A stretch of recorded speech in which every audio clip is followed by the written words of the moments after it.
Pertama-tama, Assalamualaikum warahmatullahi wabarakatuh. Perkenalkan, saya atas nama Syahran Musafiratu Tolohuli dengan NIM O1A120-226 dari Fakultas Farmasi Universitas Haluoleo, kelas D. Di sini saya akan menjelaskan tentang metabolisme karbohidrat. Oke, kita langsung ke materi. Glikolisis berasal dari kata gliko yang berarti gula dan lisis yang berarti penguraian. Glikolisis merupakan proses penguraian gula E6 karbon menjadi 2 molekul asam pirufat berkarbon. Yang kedua, glikogenesis. Glikogenesis adalah lintasan metabolisme yang mengonversi glukosa menjadi glikogen untuk disimpan di dalam hati.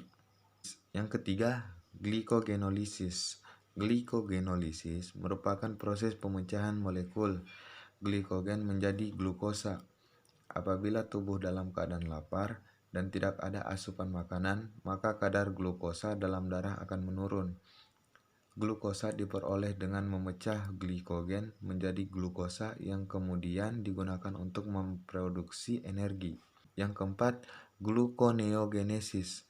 Gluconeogenesis adalah proses sintetis atau pembuatan glukosa dari senyawa non-karbohidrat di dalam tubuh. Proses ini terjadi ketika kadar glukosa tidak tersedia hingga tubuh mengubah asam amino atau gliserol menjadi glukosa untuk kemudian digunakan sebagai energi bagi tubuh. Siklus glikolisis. Glikolisis adalah rangkaian reaksi kimia penguraian glukosa yang memiliki 6 atom C menjadi asam pirufat, senyawa yang memiliki atom C, NADH, dan ATP. NADH adalah koenzim yang mengikat elektron H, sehingga disebut sumber elektron berenergi. Setiap pelepasan gugus fosfatnya menghasilkan energi. Pada proses glikolisis, setiap satu molekul glukosa diubah menjadi 2 molekul asam pirufat, 2 NADH, dan 2 ATP.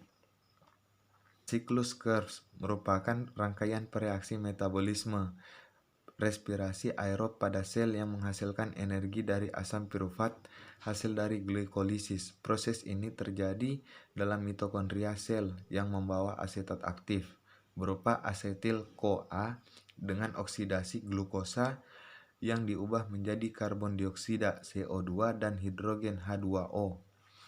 Terkait dengan segi metabolisme biokimia, siklus Krebs berasal dari karbohidrat yang keluar membentuk lemak, sedangkan bahan yang masuk untuk siklus ini berasal dari asam amino yang keluar membentuk karbohidrat. Proses tersebut mengakibatkan pelepasan dan penangkapan ATP sebagai energi untuk jaringan, sehingga siklus Krebs ini merupakan proses konversi lemak dengan karbohidrat, glikolisis, menjadi energi berupa ATP. Rantai respirasi adalah rangkaian proses transfer elektron hidrogen yang terjadi pada bagian membran dalam mitokondria dengan melibatkan sejumlah enzim. Hasil akhir dari rangkaian proses transfer elektron ialah sejumlah energi membentuk ATP yang diperlukan dalam berbagai aktivitas organisme hidup.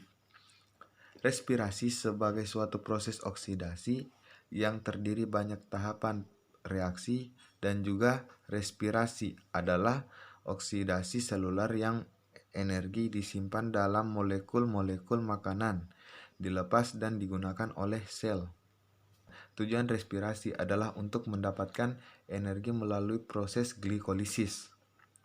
Senyawa gula diperoleh dari proses fotosintesis. Butiran amilum yang tersimpan dalam jaringan dan organ menyimpan cadangan makanan akan diubah kembali dalam bentuk glukosa fosfat di dalam sitoplasma sel.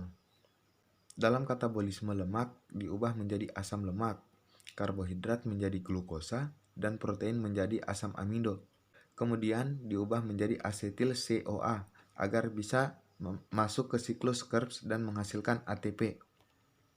Glikolisis aerob. Glikolisis merupakan tahap pertama respirasi aerob yang terjadi dalam sitoplasma atau sitosol. Pada tahap ini, molekul glukosa akan diuraikan menjadi senyawa yang lebih sederhana. Hasil penguraian molekul glukosa pada glikolisis berupa 2 molekul ATP, 2 molekul asam pirufat, dan 2 molekul NADH. Glikolisis anaerob. Kondisi pirufat bergantung pada ketersediaan oksigen dalam sel. Dengan oksigen molekul pirufat dapat memasuki mitokondria dan teroksidasi membentuk karbon dioksida dan air. Tapi ketika tidak ada oksigen, pirufat kemudian diubah menjadi etanol atau asam laktat. Proses tersebut yang dinamakan dengan respirasi anaerob. Respirasi anaerob yang terjadi pada prokariota dan eukariota. Itu saja dari saya. Jika ada salah kata, mohon dimaafkan. Akhir kata, wabillahi taufiq wal hidayah. Wassalamualaikum warahmatullahi wabarakatuh. Sekian dan terima kasih.